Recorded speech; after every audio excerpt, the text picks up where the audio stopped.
પધારો પધારો મારા વ્લોગમાં એટલે કે મારા વિડીયોમાં. જય માતાજી ને જય શ્રી કૃષ્ણ. લાઇટ બંધ કરી એટલે અંધારું થયું છે, પાછું અજવાળું જલ્દી થશે. તો અરે આંશા અહીંયા લે એ બનાવ વિડિયો બનાવ.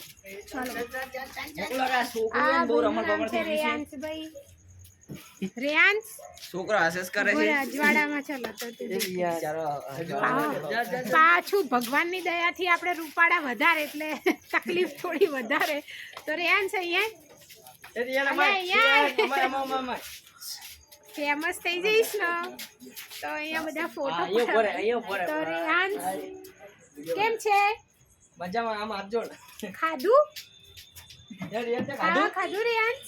ખાધું તે 20 અલે એ બોલાવે લે રિયાન. ચાલો તો ભાઈ આપણે પતંગ ચગાવવાનો છે. નીતા ભાભીનું ઘર જોયું હતું ને, એમનો છોકરો છે મોટો આશીષ.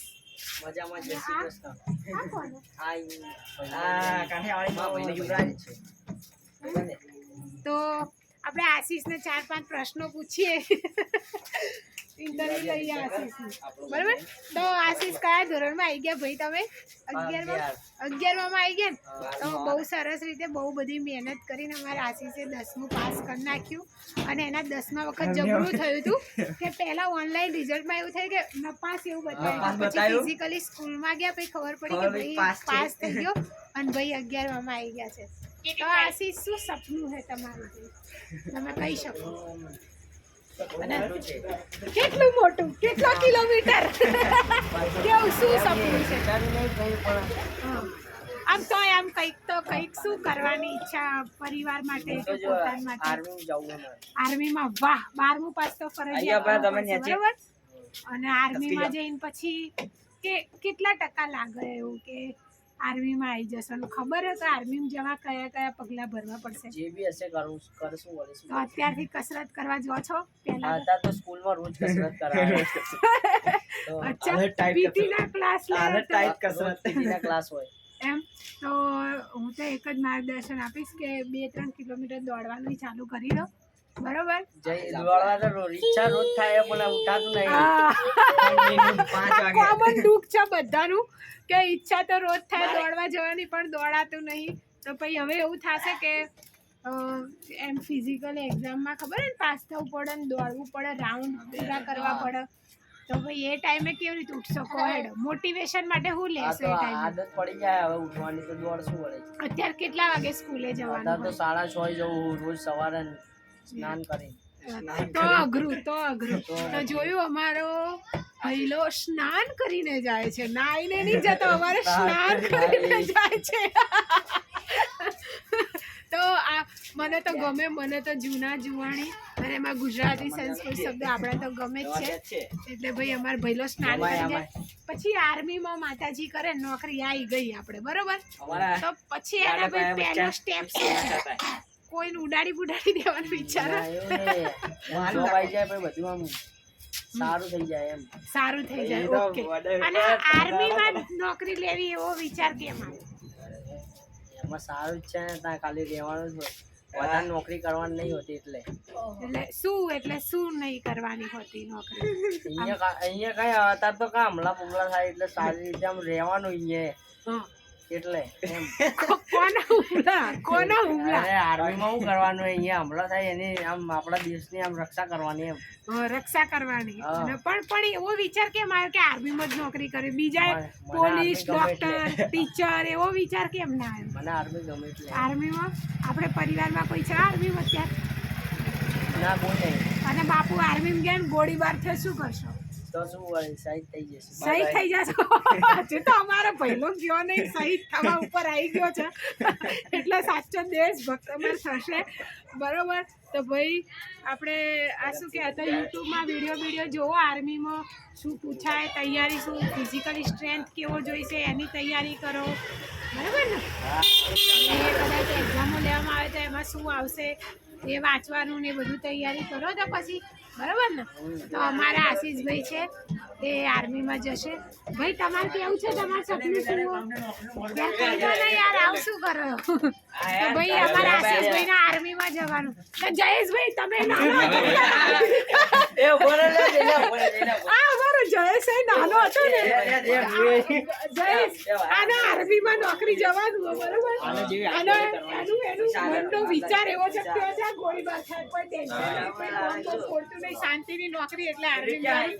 તો જયેશ તું બી આ લોકોની ઉંમરનો હતો ત્યારે તાર શું બનવાનું સપના હતું? હેલો, તો આ પપ્પુ ભાઈ છે અમારા, અંદર રહે છે પપ્પુ ભાઈ છે અમારા. ના, ઉભા રહો જયેશ, સાચું કે જયેશ તારું શું સપનું? થોડો ઇમ્પોર્ટન્ટ કામ છે તો અત્યારે બહાર જવું છે, તો પછી મળીશું આપણે. હા, તો આ ભાઈનું ઇન્ટરવ્યુ બાકી રહ્યું આપણે, બરાબર? બ્લોગ નંબર 2 માં મળીશું. હા, બ્લોગ નંબર 2 માં, બરાબર. આ ભાઈના નામની કમેન્ટ કરી દેજો, જયેશ ભાઈના નામની. તો બસ એ જ છે કે આ જયેશ બી જ્યારે ભણતો તો ભણવામાં બહુ હોશિયાર છોકરો હતો, અને મારા બેન જે થાય છે એમનો ભાણિયો છે, મતલબ મારો ભાણિયો થાય છે, અને એના પપ્પા નથી એટલે એનું ફેમિલી બેકગ્રાઉન્ડ સામાન્ય છે. અને મને યાદ છે જ્યારે ભણતો તો એની બી ઈચ્છા હતી કે ગવર્મેન્ટ જોબ મેળવે અથવા તો એની મમ્મીના સપના પૂરા કરે, એને બી એવું હતું. પણ એક હોય ને કે એક સમય આવે ઘરની જવાબદારીઓમાં યંગ છોકરાઓ ભણવા ઉપર ભાર નથી દેતા અને કંઈક નાની મોટી નોકરી મળે તો એમાં લાગી જાય. ક્યાં નીકળ્યા ભાઈ? 2 મિનિટ નહીં જાઓ, પાછો વળી જાઓ, ઘરે જતા રહો. તમારે 2 મિનિટ હમણાંથી 2 કલાક થવા માંડ્યા, બેસી જાઓ. તો બસ એ જ છે કે ભાઈ બાળકો સપના જોવે તો, અને મા બાપ બી પ્રયત્ન કરે છે, પણ અત્યારના બાળકો જવા દે એને વાગી જશે. અત્યારના બાળકોને એવા બી વિચાર આવે કે ભાઈ અમે ભણીએ છીએ એની સાથે સાથે કંઈ નાનું મોટું કામ નોકરી કરીને અમે મા બાપને મદદ કરીએ. અને એમાંનો અમારો એ જે જયેશ છે એ એક અમારો ભાણિયો છે કે એ ભણવાની સાથે સાથે પણ નોકરી કરતો હતો, અને એને પ્રયત્ન કર્યો કે એના મમ્મીને મદદ કરી શકે, ને અત્યારે બી એ જોબ કરે છે. તો ક્યાંક આપણે જ્યારે મતલબ એક ઉંમર હોય ને 10મું, એમાં 7માંથી લઈને 10મા 12મા સુધી તો એક જે આપણને ધગસ હોય, આમ એવું હોય કે હા નોકરી લઈ લેશું, પોલીસ બની જશું, આર્મીમાં જતા રહેશું, ડૉક્ટર બની જશું, ટીચર બની જશું. તો ભાઈ એટલું આશા નહીં, બાપાના ખીજામાં સરકારી નોકરીઓ નહીં પડી. સરકારી નોકરી માટે તૈયારી કરવી પડે, મહેનત કરવી પડે. અગર પોલીસમાં બનવું છે તો 13 રાઉન્ડ દોડવા પડે, ફિઝિકલી સ્ટ્રેન્થ જોઈએ, મેન્ટલી એ રીતના બધા જે પ્રશ્નો હોય છે આવડવા જોઈએ. કારણ કે આપણે બી એકવાર ટ્રાય કર્યું હતું અને ગોથે ચડી ગયા હતા. તો સરકારી નોકરીઓ રસ્તામાં નહીં આમ વેચાતી, એક લઈ લો, એની માટે આખા ગામની મહેનત કરવી પડે. અને અગર તમારા બાળકોને કંઈ એવું છે કે ભાઈ અમારે મોટા થઈને સરકારી નોકરી લેવી, સારા પોસ્ટ ઉપર, તો ભાઈ બાળકોને ભણાવો એવા અને એવા આગળ વધારો. અને અત્યારે કમ્પલસરી જે અંગ્રેજીનો જે ક્રેઝ ચાલે છે આખા ગામમાં, કે જેને અંગ્રેજી આવડતું હોય ને એ જ ભણેલું હોય ને એનામાં જ બધી આવડત છે, તો એ વસ્તુ બી નથી, બરાબર. બટ અત્યારની જનરેશન પ્રમાણે ઇંગ્લિશ ઇઝ કમ્પલસરી, તો એ આવડવું જરૂરી છે.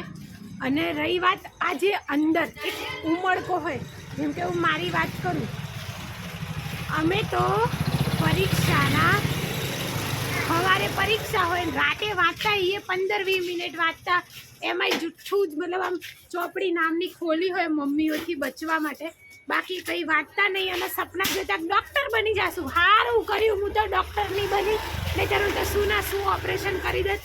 મારા રાજમાં શિખર કેટલા જણા પતી જાય. તો જે થાય એ સારા માટે થાય. બટ મારા ઘરમાં બધાને એવું હતું કે હું પોલીસ બનીશ, અને મારા ફેમિલી, મારા કાકા મામાઓને એવું હતું. પ્રભુની દીધેલી લાઇટ બોડી એવી હતી, પણ ખબર નહીં રસ ક્યાંનો ક્યાં પહોંચી ગયો. અને હંમેશાથી એનજીઓની ફિલ્ડમાં કામ કર્યું, બેઠું કામ કર્યું, એટલે શરીરને કંઈ તકલીફ આપી નહીં આપણે બાપુ. દોડવાનું કેમ તો એ આપણાથી ના થાય, બિલકુલ ના થાય. એટલે બાપા એટલા રાઉન્ડ મારવાની તો વાત જ ક્યાંની બાપા. અને જે લોકો એ રાઉન્ડ મારે ને બાપા, દીકરીઓ ને દીકરા, તો ધન છો તમે કે આટલી મહેનત કરો છો. ને આટલી મહેનત કર્યા છતાંય ઘણા લોકો આવતા નહીં.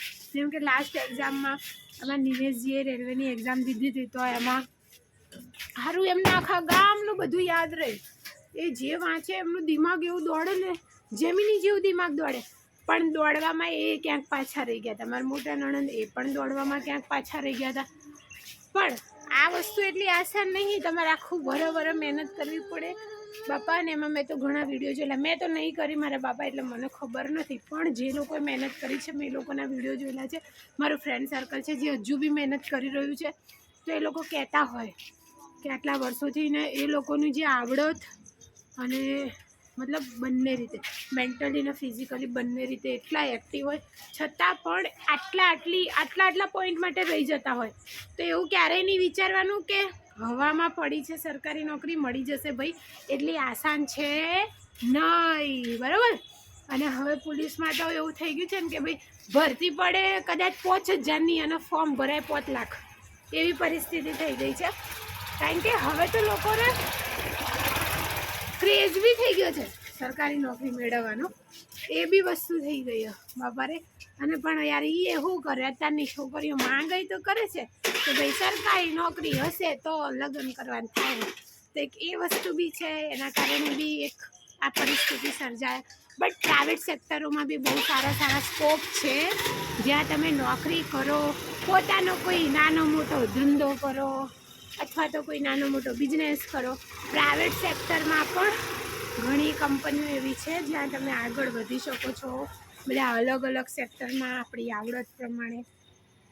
તો એ પણ કરી શકીએ છીએ. એમાં કોઈ હતાશ થવાની જરૂર નહીં કે આટલા વર્ષથી પ્રયત્નો કરતા હતા ના થયું અને હતાશ થઈ જ જતા હશો. આ તો હું મારી માટે આસાન એટલે છે કેવું, કારણ કે મેં એ મહેનત નથી કરી, તમે એ કરી હશે એટલે તમારા માટે આસાન નહીં હોય. પણ તમે એ રીતે હતાશ ના થતા કે તમે આટલી બધી મહેનત કરી છે અને સરકારી નોકરી નહીં મળી તો કંઈ થશે નહીં, તો એ શક્ય નથી.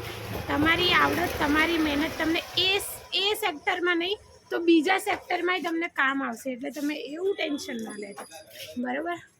બાકી તો મેં એ પણ જોયું છે કે કેટલાક પ્રાઇવેટ સેક્ટરમાં મોટી કંપનીઓમાં તો વ્યક્તિઓને 25-30 લાખના પેકેજ હોય છે વાર્ષિક, બરાબર. તો એમાં બી સારું જ છે, બરાબર.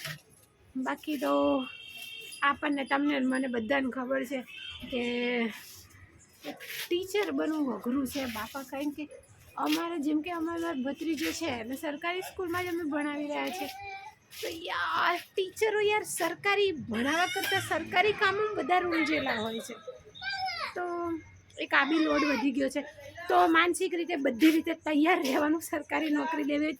હવે પહેલાં જેવું નહીં રહ્યું કે ખાલી ટેબલે બેહારે છે ને મજા પડી જશે, એવું રહ્યું નહીં. હવે કામ કરવું જ પડશે, નહીંતર કોઈક મારા જેવું નંગાઈ જશે અને વિડીયો બનાવીને પોસ્ટ કરી દેશે તો આવું દોડા થઈ જશે.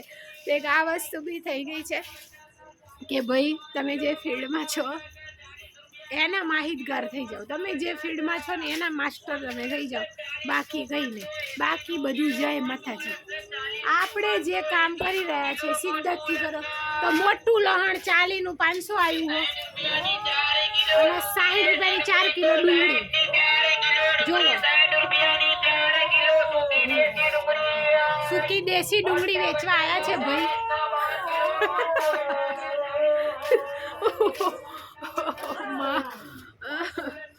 આ ભાઈની મદદ અમારા કૂતરાઓ કરાવી રહ્યા છે બોલીને.